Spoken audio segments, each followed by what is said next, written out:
believe, give charity for the pleasure of Allah,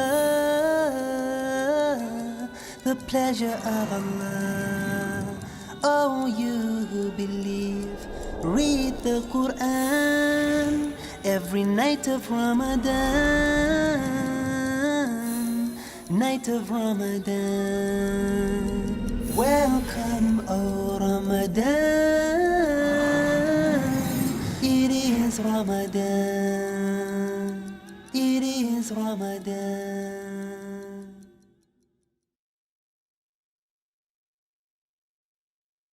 Dear brothers and sisters in Islam and humanity, Assalamu alaikum wa rahmatullahi wa barakatuh. May the peace, the mercy and the blessings of Allah subhanahu wa ta'ala be on all of you. Welcome to the show, Ramadan, a date with Dr. Zakir. I'm your host, Yusuf Chambers, and today we're discussing the topic Ramadan, the month of self-improvement, and Islah, part 4. Dr. Zakir, Assalamu alaikum. Wa alaikum assalam wa rahmatullahi wa barakatuh. So, Dr. Zakir, the first question I'd like to draw your attention to is regarding the use of the right hand over the left, which I understand is a sunnah. Inshallah, you're going to explain that. Can you explain why the right hand is preferred in such things as eating, greeting, and other things, and the left is not preferred at all? Alhamdulillah. Wassalatu wassalam. Ala Rasulillah. Wa ala ali wa sahbihi ajmain. Amma ba'd. A'udhu billahi minash shaitanir rajim. Bismillahir rahmanir rahim. Rabbi shrah li sadri. Wa yassir li amri. Wahlul 'uqdatam min lisani yafqahu qawli. As far as right hand being preferred, in Islam, the things which are honorable, the things which are mustahab, the things which get blessings, the things which are good are supposed to be done with the right hand. And the others, like cleaning, etc., are supposed to be done with the left hand. And according to the sunnah of the Prophet ﷺ, we have to eat with the right hand, we have to drink with the right hand, we have to shake hands with the right hand. And a person, when he wears a garment, he should wear the right hand side first. If he's wearing a shirt, it should be right hand first. If he's wearing a trouser, then right leg first. If he's wearing a footwear, again the right leg first. And similarly, when a person is doing wudu, the right limb should be first. The right hand first, then the left hand, the right leg first, then the left leg. While you're entering the masjid, it should be with the right foot. If you're completing your salah and doing salam, then the right side first. If you're touching the black stone, it should be with the right hand. If you're combing your hair, then right side. Trimming your mustache, right side.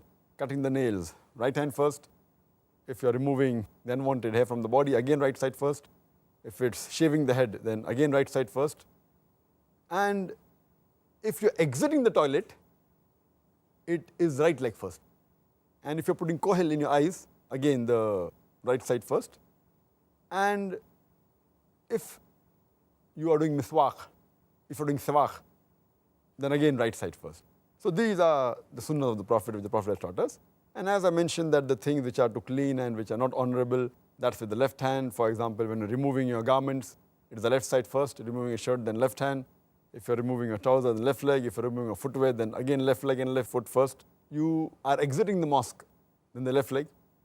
If entering the toilet, again left leg. If you're cleaning, maybe going to the toilet and cleaning your part of the body, then again it's the left hand. If you're blowing the nose, it's left hand. So this is the differentiation, and you find several hadith mentioning these things. It's mentioned in the hadith of Sahih Bukhari, volume number 7, in the book of foods, hadith number 5376, where the beloved Prophet ﷺ says, he says to a young boy that, say Bismillah before eating. Take the name of Allah before eating.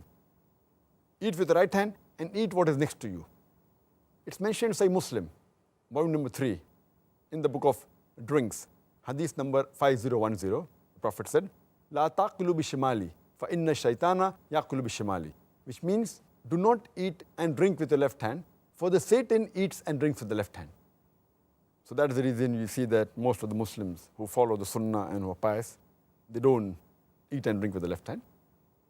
But normally when we have our food, when we're having lunch, having dinner, we're having it with our hands, and if you don't drink water, most of the people, because their right hand is dirty, They have with the left hand, but in order to follow the hadith, they put the right hand down. So you might have noticed that instead of having directly, they put the left hand and put the right hand down so that, it indicates having with the right hand, so that don't dirty the glass. But Shaykh Nasruddin Albani, he has objection to this. He says that if the hadith would have said that drink with the right hand or eat with the right hand, then that act would be right. What the hadith says of Muhammad Sallallahu Alaihi Wasallam, do not drink and eat with the left hand, for the Satan eats and drinks with the left hand. So even doing this, he objects.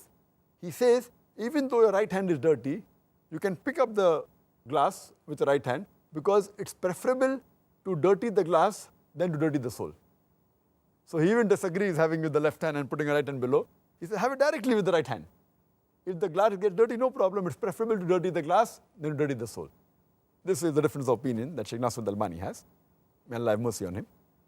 Furthermore, it's mentioned in the hadith of Abu Dawud, in the book of foods, hadith number 4129. The beloved Prophet Muhammad said that use the right side first while you're doing wudu and while you are putting on a garment. The Prophet said, use your right hand first when you're putting on a garment and when you're doing wudu, and then you can use the left later on. Further, it's mentioned in the hadith of Abu Dawud, volume number 1, hadith number 33. It's mentioned that Muhammad Sallallahu Alaihi Wasallam said that you should use your right hand for getting food and use your right hand for doing ablution, right side first, and then use the left side. And if you're washing, then use the left side. And further mentioned in the hadith of Sahih Muslim, hadith number 504, the beloved Prophet said that do not use the right hands for things like washing, etc. You have to use the left hand for things like washing, etc. And based on this, mashallah, it's a sunnah that, as I mentioned, we do good things and honorable things, and mustab things with the right hand, and the other with the left hand. And regarding the logic behind this is that medical science tells us today that the left side of the brain, it controls the right side of the body. And the right side of the brain, it controls the left half of the body. And today science tells us that more than 90% of the human beings, their left hemisphere of the brain is dominant. That's the reason more than 90% of the human beings, they are righty. But the left side of the brain is dominant. So most of the things that people do, whether Muslim or non-Muslim, they use the right side. But Islam encourages us for doing the good things with the right hand, and the things which are cleaning, etc., use the left side. And the reason is that normally most of the people use only left hemisphere of the brain because they're righty. But Islam encourages us to use right hand, right side of the body for the good things, but even tells us to use the left side for doing things which are not honorable, for things which are opposite. So here, a human being, besides doing things, the good things right hand, he is forced to use his left side. For example, while exiting the mosque, you have to exit with the left foot. For entering the toilet, you have to enter with the left foot.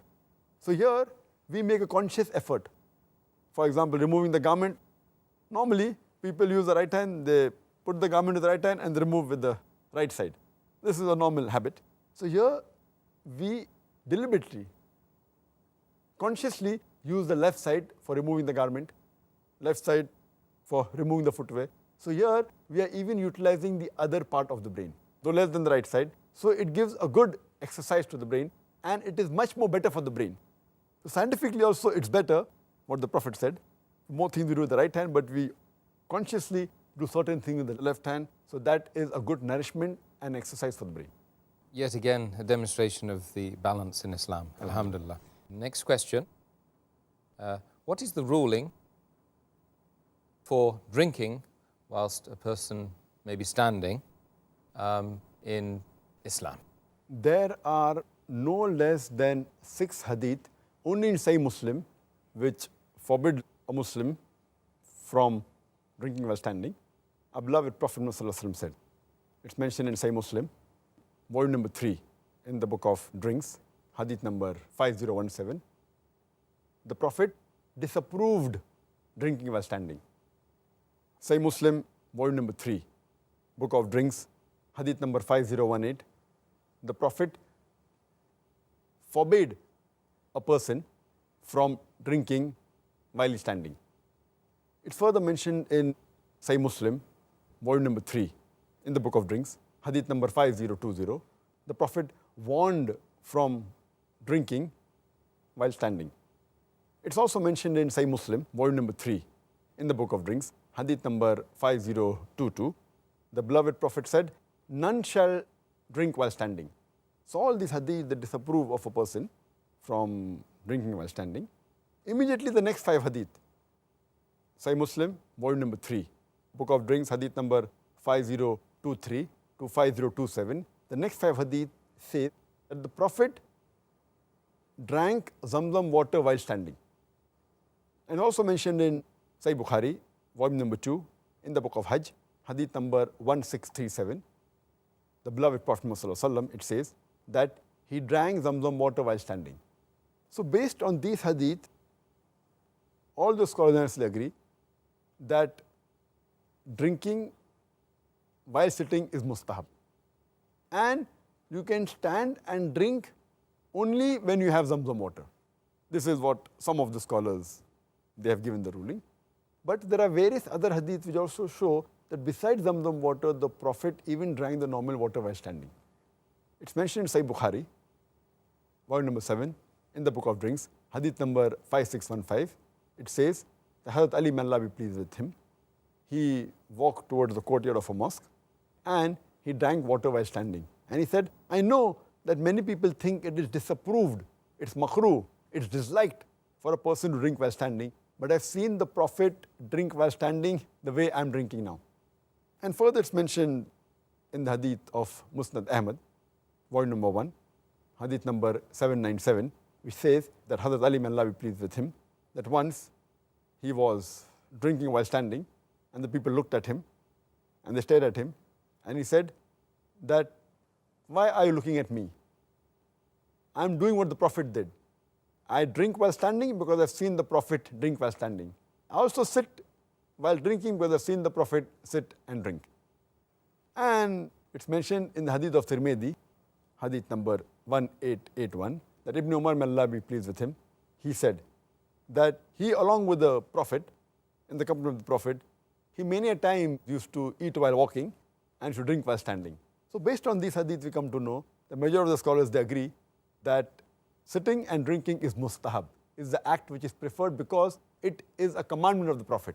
As I mentioned earlier, whenever a commandment and action of the Prophet contradicts, the commandment carries more weight because commandment is the normal ruling. An action, maybe there was a requirement, it was urgency, whatever it is. So the mustahab is to sit and drink. But because the Prophet even sometimes stood and drank, standing and drinking is also allowed, but comes in the category of makruh. That is, it is detestable, you will not get any punishment, but you can stand and drink because the Prophet also stood and drank. So as I mentioned earlier that it was a need, therefore standing and drinking is not haram. Some people have misconception that standing and drinking is haram. So it's not haram, it's makruh. It's preferred to sit and drink. Can you, Doctor, furthermore to your last answer, can you now sum up the etiquettes of drinking? As far as the sunnah and the etiquettes of drinking are concerned, number 1 is you should say Bismillah before drinking. You should drink with right hand. You should sit while drinking. Number 4, you should drink water in 3 gulps or more. Should not have it in 1 gulp, finish it. Number 5, after finishing drinking, you should praise Allah, say Alhamdulillah. Number 6 is that if someone is serving drinks to other people, if there are a group of people or there are guests coming, he should have the last drink. Number 7, he should start serving from the right hand side. Number 8, a person should not drink from the pitcher. He should pour it into a cup or a glass and then have it. All these are hygienic. Normally when you have from the pitcher, then it's preferable to have it in the glass and leave the complete water clean. And the last is, and the 9th one is, that you should not drink in a gold or a silver vessel. So these are the etiquettes and the sunnah of drinking water. Jazakallah khair for the answers. And Dr. Zakir, we've arrived at the last question for today in the interview phase. And it's quite a straightforward and simple one. You do hear many Muslims pronounce Bismillahir Rahmanir Rahim before they eat. Is this a sunnah? As far as my knowledge goes, I have not heard of any Sahih Hadith. I have not come across any Sahih Hadith, any authentic Hadith in which the Prophet said that before eating you have to say Bismillah ar-Rahman ar-Rahim, or the Prophet said Bismillah ar-Rahman before eating. In fact, all the Hadith that I know, he only said Bismillah. And even if you read the Hadith of Sahih Bukhari, volume number 7, in the book of foods, Hadith number 5376, the Prophet says to a young boy that before eating, say the name of Allah, say Bismillah, and eat with the right hand and eat what is close to you. Even the Hadith of Hazrat Aisha, may Allah be pleased with her, it's mentioned in Sunan Abu Dawud, volume number 3, in the book of foods, Hadith number 3758. Hazrat Aisha, may Allah be pleased with her, the al-Mu'mineen, may Allah be pleased with her, she said that when you eat, you should say Bismillah in the name of Allah. And if you forget to say Bismillah before eating, then whenever you remember, say Bismillah wa awwalu wa akhiru, which means that in the name of Allah in the beginning and in the name of Allah towards the end. So this is the teaching of the Prophet ﷺ. But unfortunately people, because of lack of knowledge, they say Bismillah ar-Rahman ar-Rahim, in the name of Allah, most gracious, most merciful. And when I reminded one of the brothers that, Bismillah is right, authentic, what's the harm? Bismillah ar-Rahman is more. In the name of Allah, most gracious, most merciful. Isn't it better than Bismillah? I said, if the Prophet didn't say it, then do you think you want to improve on the Prophet? So then I asked him, the same logic if I use when I'm slaughtering the animal, when you're sacrificing the animal, you say Bismillah. Bismillah, Allahu Akbar. You can't say Bismillah ar-Rahman ar-Rahim, in the name of Allah, most gracious, most merciful. Imagine you're slaughtering an animal and then saying in the name of Allah, most gracious, most merciful. So unfortunately Muslims, because of lack of knowledge, instead of following the Quran and the Sahih Hadith, they try and use their own logic and they try and improve, which is totally wrong. We should follow what Allah and His Rasul have said. Jazakallah khair. And I can't deny any of the answers at all. The next question is, what is the Islamic dress code for men and women Islam? Quite a long question. As far as the Islamic dress code is concerned, there are a few guidelines given in the Quran as well as the Hadith. Allah first speaks about the hijab for the male, then for the female in the Quran. Allah says in the Quran in Surah Nur, chapter number 24, verse number 30, say to the believing man that he should lower his gaze and guard his modesty. That means whenever a man looks at a woman, any brazen thought comes, he should lower his gaze. Once there was a person, a Muslim, staring at a girl for a long time. I told him, brother, what are you doing? It's haram in Islam. So he said, our beloved Prophet said, the first glance is forgiven, the second is prohibited. I have not completed half my glance. That does not mean you can look at a girl for 10 minutes without blinking and saying, I have not completed my glance. Later on comes the dress code. The next verse speaks about the hijab for the woman. It's mentioned in Surah Nur, chapter number 24, verse number 31. Say to the believing woman that she should lower her gaze and guard her modesty, and display not a beauty except what appears ordinarily of, and to draw her head covering over the bosom, and display not a beauty except to her husband, her son, and a big list of mahram, the close relatives who she can't marry is given. Basically, there are 6 criteria for the hijab for the man and woman. The first is the extent, which for the man, it's from the navel to the knee. For the woman, the complete body should be covered. The only part that can be seen are the face and the hands up to the wrist. There are some scholars who say that even this should be covered. The remaining 5 criteria are the same for the man and the woman. The second is the clothes they wear, it should not be tight so that it reveals the figure. Third, it should not be transparent or translucent so that you can see through. Number 4, it should not be so glamorous so that it attracts the opposite sex. Number 5, it should not resemble that of the unbeliever. And there's the hadith in Sahih Muslim, volume number 3, in the book of dress, hadith number 5173, where once a person was wearing a saffron colored clothes. So the Prophet said that remove this color resembles that of the unbeliever. Saffron is the color of the unbeliever. So you should not wear clothes that resemble that of the unbeliever. And especially that which is signs of unbeliever. Like wearing a cross is a sign of Christianity, putting a vermilion or a tikka is a sign of Hinduism. So you should not wear those which are signs of the unbeliever. And the 6th criteria is you should not wear clothes that of the opposite sex.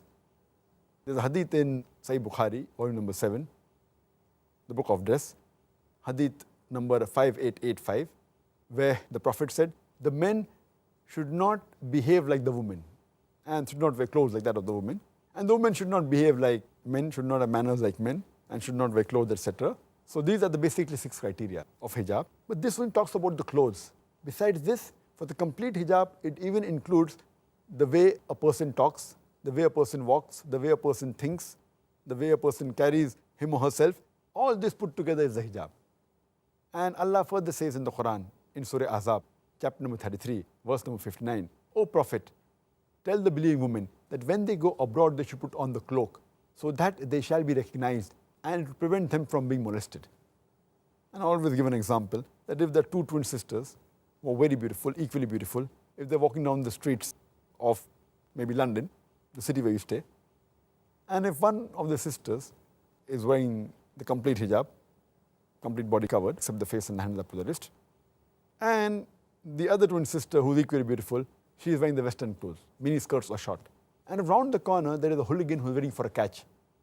I want to ask you the question, which girl will it tease? Will it tease the girl wearing the mini skirt or will it tease the girl wearing the hijab? Which girl will it tease? Ooh, definitely the one with the miniskirt. That's right. So Quran rightly says that hijab has been prescribed for the woman so that it will prevent them from being molested. So these are the basic 6 criteria for hijab. And furthermore, there are other rulings about clothes, etc. As far as the gender clothes are concerned. For the men, our beloved Prophet said that the gold and silk are prohibited. It's mentioned in Sunan Nisai, book of Zinat, chapter number 40, hadith number 5147, where the beloved Prophet said, 2 things, gold and silk are forbidden for the males of my ummah, but they're permissible for the females. Furthermore, you get guidance from the hadith that the trousers, the lower garment, should be above the ankle. It should not be below the ankle. And it's mentioned in the hadith of Sahih Bukhari, volume number 7, book of dress, hadith number 5787. The beloved Prophet said that the izar, the trouser that hangs below the ankle, that will be in fire. As we discussed in the previous episode, wearing trousers and lower garment below the ankle is prohibited. Further, we get guidance that wearing dress of fame and those which make you outstanding as compared to the other people around you, like those that the kings wear and the leaders, proving that they are superior, it is prohibited. It's mentioned in Sunan Abu Dawud, hadith number 4018 and 4019, that the person who wears the clothes for fame and for glamour, Allah subhanahu wa ta'ala will clothe them with that on the day of resurrection. And the other version says that Allah will clothe them with disgrace on the day of judgment, on the day of resurrection. There are further guidelines given that it's preferable that you wear white clothes.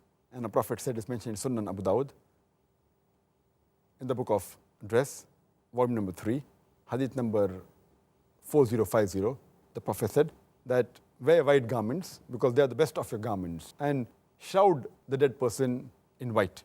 And further, our beloved Prophet Muhammad said, it's mentioned in Sunan Abu Dawud, volume number 3, in the book of dress, hadith number 4129, the Prophet said that whenever you wear a garment or do wudu, you start with the right hand.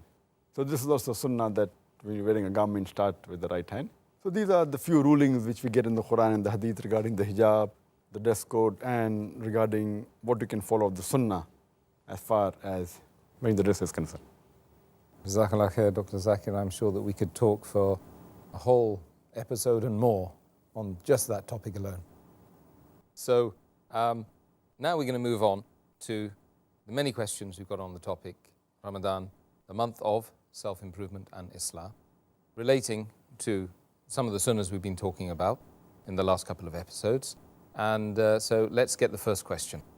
So Dr. Zakir, the first question from the worldwide audience of Peace TV, Alhamdulillah, may Allah guide them and have mercy upon them. Ameen. What is the purpose of sunnah in Islam? Isn't the Quran enough for guidance? Question mark. As far as what is the purpose of sunnah and isn't the Quran sufficient, there are some people, so-called modernist, inverted commas, they call themselves modernists, the Muslims, they say that isn't the Quran sufficient, why have to refer to the sunnah? And they fail to realize that the Sunnah is the unavoidable second source of Islam. The authentic hadith of Muhammad Sallallahu Alaihi Wasallam, his sayings, his actions, his approvals are very important for us to understand the Quran. And in fact, the Sahih hadith, the authentic hadith, the Sunnah of the Prophet is the commentary of the Quran. There are certain verses which are there in the Quran which may not require any commentary. The clear cut, for example, Kul Huwallahu Ahad, says Allah one and only. To understand that is simple, Allah is one, don't require a commentary. But there are many other verses which without the hadith, without the Sunnah, you cannot follow the verses. For example, the Quran says that a Muslim who is rich, he should give zakat. Now, the Quran does not specify how much percentage of zakat he should give. Only when you read the hadith of the Prophet, the Sunnah of the Prophet, you come to know that if you have wealth, gold, silver, money, etc., you have to give 2.5% of that wealth. As we discussed earlier, if it's a farm produce crop, then without irrigation 10%, with irrigation 5%, and so on and so forth. Without the hadith, how will you come to know? The Quran does specify the people who you can give zakat to, but how much to give is not mentioned. Furthermore, the Quran says you should offer salah. Certain things are mentioned in the Quran, about sujood, about ruku, but the details aren't mentioned. How many rakat you have to offer salah, what are the exact postures of salah, where to keep your hand, etc. So that you get from the Sunnah. So imagine the pillars of Islam cannot be followed without the hadith. It's so important. As Allah says in the Quran, in Surah Azab, chapter number 33, verse number 21, verily in the Prophet is the most beautiful pattern of conduct. And that is the reason Allah says in several verses in the Quran, including Surah Nisa chapter 4, verse 59, that Atiullah wa atiur Rasul, obey Allah and obey the Messenger. That means if you have to obey Allah, you have to obey the Messenger. And obeying the Messenger is obeying Allah subhanahu wa ta'ala. Therefore, Sunnah is unavoidable. There are some verses of the Quran where the commentary of the Quran is found in the Quran itself. But many other places in the Quran, the hadith is a must for commentary. For example, I'll give you just a few examples for a better understanding. Allah says in the Quran, in Surah Ma'idah, chapter number 5, verse number 38, as to the thief, be it a man or a woman, chop off his or her hand as a punishment from Allah subhanahu wa ta'ala. So that means anyone who robs anything, anyone who steals anything, according to the Quran, has to chop off hands. But when we go to the detail, when we go to the hadith, when we go to the Sunnah of the Prophet, we come to know, it's mentioned in Sahih Bukhari, volume number 8, in the book of Hudud, hadith number 6789, the beloved Prophet Muhammad said that anyone who robs quarter of a dinar or more, you should chop off his hand. That means if he robs less than that, then there's no chopping of hand. Imagine someone steals bread because they cannot eat. So will you chop off his hand? No. And it's the duty of the ruler of that area, the Khalifa of that area, to look after his basic needs. But someone robs for his pleasure, etc., then it's haram. Chopping is a must. Secondly, where will you chop his hands from? You get from the hadith. The Prophet said, you come from hadith, from the wrist. Others people may think you can chop from the fingers, you can chop from the elbow, you can chop from the upper arm. Where do you chop from? From the hadith you come to know it's from the wrist. There are several such examples in the Quran a person can give where Sunnah is a must. For example, Allah says in the Quran, in Surah Nisa, chapter number 4, verse number 101, when you travel through the earth, there is no blame on you if you shorten your prayers, for fear of the unbelievers that they will attack you, for the unbelievers to you are an avowed enemy. Now here the Quran clearly says that you can shorten your prayer when you're traveling, for the fear of the unbelievers, that they may harm you, etc. There's a hadith which is mentioned in Sahih Muslim, volume number 1, hadith number 1461, where one of the Sahaba, he asked Hazrat Umar, may Allah be pleased with him, that the Quranic verse says that when you travel, you can shorten your prayers for the fear of the enemy. But now there is no fear of enemy, so why should we shorten it now? So Hazrat Umar, may Allah be pleased with him, he replies, I asked the same question to the Messenger of Allah, and he said, this is charity for you. So accept the charity of Allah. That means whenever you travel, irrespective you have the fear of the enemy or not, fear of the unbeliever or not, yet you can shorten. If the hadith wasn't there, the Quranic verse only gives one type of reason, but you can get the commentary in the hadith. So from the hadith you come to the whenever you travel, and then what's the distance? Then again you come to the hadith. It is approximately more than 80 kilometers. You get that what is the distance where a person is called as a traveler. Then again you get the details in the hadith. So from the hadith you come to know that whenever you travel more than 80 kilometers, then you call the traveler and you can shorten your prayers. And you should shorten because that's a gift from Allah subhanahu wa ta'ala. It's a charity from Allah subhanahu wa ta'ala. You can go on and on giving examples, but I'll just give one more example.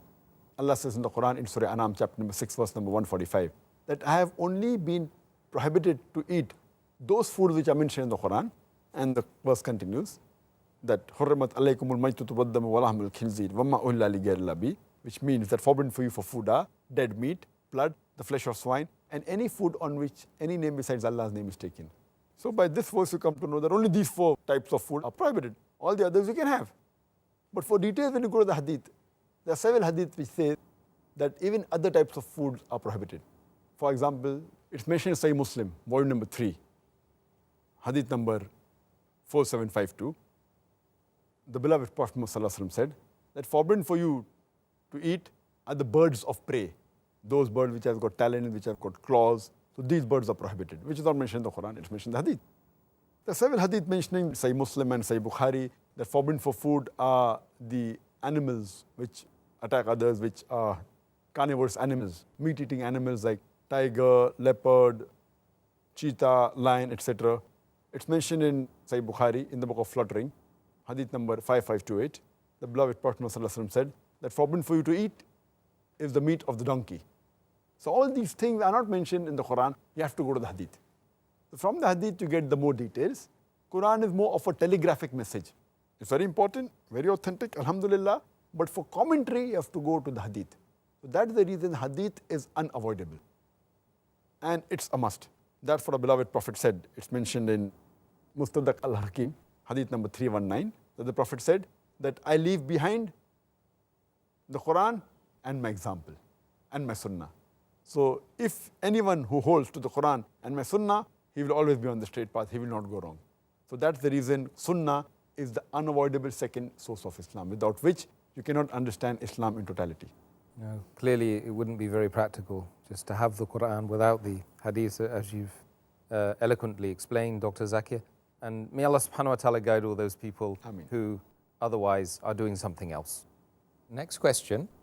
Is it correct for a Muslim to reply in the same manner to the one who abuses him whilst he is doing Islah? As far as when a person is doing Islah or Dawah, the guidelines are given in the Quran. Allah says in the Quran, in Surah Nahl, chapter number 16, verse number 125, Udu ila sabili rabbika bil hikmah wal mu'azzat al hasna wajadilum billati ahsan, which means invite all to the way of thy Lord with wisdom and beautiful preaching, and argue with them and reason with them in the ways that the best and most gracious. So as far as Dawah is concerned or Islah is concerned, we should do with hikmah and husna, in ways that are best and most gracious, with beautiful preaching. Even if your opposite person, the Muslim or non-Muslim, while doing Islah or Dawah, he gets angry, he starts cursing, he starts giving verbal abuse, yet you should be kind and loving, the way the Prophet was. And we've seen the example of the Prophet, that many a time the non-Muslims, they troubled the Prophet, and we know the story that there was a lady who used to always throw dirt on the Prophet. Whenever he used to pass by, she used to throw dirt on him. And one day, when no dirt falls on him, he's wondering, how did this non-Muslim lady didn't throw dirt? So he went up to find out what's happened to her. And there he realizes that she was sick. So then he goes and he prays for her. She was so happy that she accepts Islam. The Prophet did not retaliate in the same way. And we find several such examples. It's mentioned in Sahih Bukhari, hadith number 6030, that once a Jew, he comes and wishes the Prophet, Assam alaikum. Assam alaikum in Arabic means, may death be on you. And the Prophet replies back, on you too. Hazrat Aisha, may Allah be pleased with her, the wife of the Prophet, she hears this and she gets very angry. She tells to the Jew that may Allah's curse be on you. May the wrath of Allah be on you. And she starts getting angry. So the Prophet tells to her that you should be calm, you should be humble, you should not get angry. So Hazrat Aisha, may Allah be pleased with her, she replies that, did you hear what they told you? So the Prophet replies, did you hear what I replied to them? And my dua would be accepted, their dua would not be accepted. So this was the way the Prophet dealt with the people. It's further mentioned in Sahih Muslim, volume number 4, hadith number 6280, that it's not proper for a person who's sidq to invoke curses. With a person who is sincere, that means it's not right for a believer, a believing Muslim, to invoke curses on others, invoke and speak rudely and verbal abuses, etc. And it's mentioned in the hadith of Tirmidhi, hadith number 2019, that a believer should not invoke curses. It's not correct for a believer to invoke curses. And therefore the Prophet always said that when people get angry, he said that I have come as a mercy and blessing.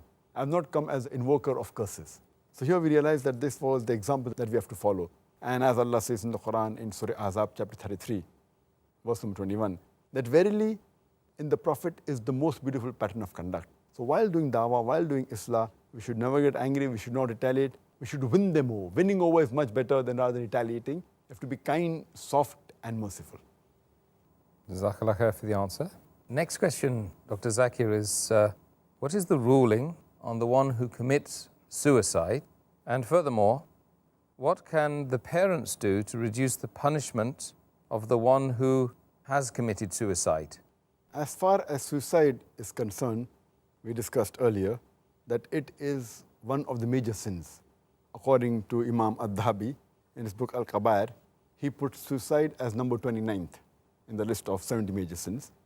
And Allah says in the Quran, in Surah Baqarah, chapter number 2, verse number 195, make not your own hands the cause of your destruction, indicating very clearly that suicide is prohibited in Islam. And there are various hadith which speak about this. It's mentioned in Sahih Bukhari, volume number 7, hadith number 5778, where the beloved Prophet Muhammad Sallallahu Alaihi Wasallam said that whoever throws himself from the mountain and falls and dies, he will keep on falling perpetually in the hellfire forever. And if a person drinks poison and dies, he will keep on in the hell, have a bottle of poison and keep on drinking it and keep on dying in the hell. And if someone stabs himself, then in the hellfire, he'll keep on stabbing himself forever. And again, Allah's Messenger repeats the message in Sahih Bukhari, volume number 8, hadith number 6047, where the beloved Prophet ﷺ said that if a person commits suicide and kills himself, in the hellfire, he'll keep on doing that same act. He'll be found in the same way in the hell. The same way he killed himself, he will have the same action done in the hell.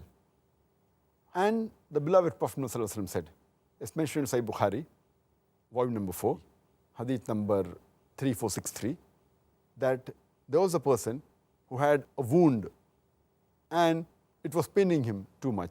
He was impatient. So he takes a knife and he cuts his hand and then he bleeds to death.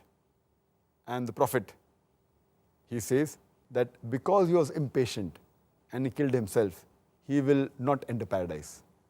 And a similar hadith is mentioned in Sahih Muslim, volume number 2, in the book of Salah, hadith number 2133, that a person was brought to the Prophet who had killed himself with a broad-headed spear. And he had committed suicide. He was brought to the Prophet. So the Prophet did not read his Janazah Salah. From here we come to know that it is a major sin. But that doesn't mean, when we come to know further, we come to know that the other Sahabas did read the Janazah Salah. It doesn't mean that if a person who commits suicide has done shirk. It's not the biggest sin in Islam. It is a major sin. It is a big sin. But it does not tantamount to kufr. And if Allah wishes and pleases, He may forgive him.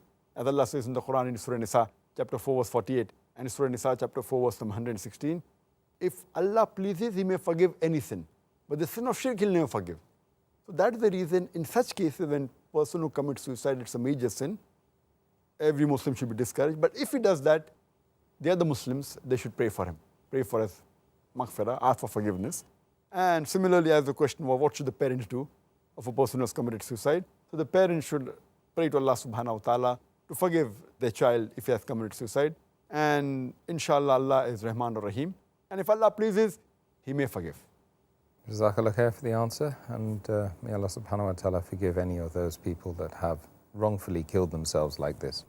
The last question from our viewers today is, some people think it's not obligatory to enjoin what is good and forbid what is evil. They quote the verse from Surah Al-Ma'idah, Surah 5, verse 105, O you who believe, guard your own souls. If you follow the right guidance, no hurt can come to you for those who are in error. To support their claim, is it the right interpretation or not? As far as the interpretation of this verse of the Quran is concerned, this verse says that, oh, you believe, no harm will come to you if you follow the right guidance. So the criteria of this verse is that you should follow the right guidance. And if you read the commentary of this verse, right guidance is what? Right guidance is enjoining what is good and forbidding what is wrong. As Allah says in the Quran in Surah Al-Imran, chapter number 3, verse number 110, Kuntum khaira ummatin ukhrijat linnas. O ye Muslims, ye are the best of people evolved for mankind, enjoining what is good and forbidding what is wrong. Ta'miruna bil ma'rufi wa tanhauna 'anil munkar wa tu'minuna billah. Enjoining what is good and forbidding what is wrong and believing in Allah. So, if you have to be on the right guidance, Allah says, you have to enjoin what is good and forbid what is wrong and believe in Allah. If we do not enjoin what is good and if we do not forbid what is wrong, we are unfit to be called as khaira ummah. So even according to this verse, you have to enjoin what is good and forbid what is wrong. And the criteria for any Muslim to go to Jannah are given in Surah Al-Asr, chapter number 103, verse number 1 to 3, which says, Wal Asr, Innal insana lafi khusr, illa lazin amanu, wa amilu salihati, wa tawasaw bil haqq wa tawasaw bil sabr. By the token of time, man is verily in a state of loss, except those who have faith, those who have righteous deeds, those who exhort people to truth, and those who exhort people to patience and perseverance. For any human being to go to Jannah, he requires 4 things. That Iman, number 1, righteous deeds. Number 2, number 3, watawasaw bil haqq, exhorting people to truth. And number 4, exhorting people to patience and perseverance. If any one of these 4 is missing, you shall not enter Jannah. You may be a very good Muslim, you may be offering salah, you may have gone for Hajj, you may be paying zakat, but if you don't do dawah, if you don't enjoin what is good and forbid what is wrong, you will not go to Jannah. If Allah wants to forgive you and put you in Jannah, that's a different question, that's His prerogative. As Allah says in Surah Nisa chapter 4 verse 48 and Surah Nisa chapter 4 verse 116, if He wishes, He may forgive any sin, but the sin of shirk He will not forgive. But in normal circumstances, all 4 things are equally important. Iman, righteous deeds, exhorting people to truth, that is dawah and islah, and exhorting people to patience and perseverance. Therefore, dawah and islah is one of the criteria for any Muslim, for any human being to go to Jannah. Well, Jazakallah khair. Once again, Dr. Zakir, we've come to the end of the show. And I would ask all of those brothers and sisters who are watching to tune in at the same time tomorrow when we will be discussing a very important topic of dawah to non-Muslims, inshallah. Assalamu alaikum.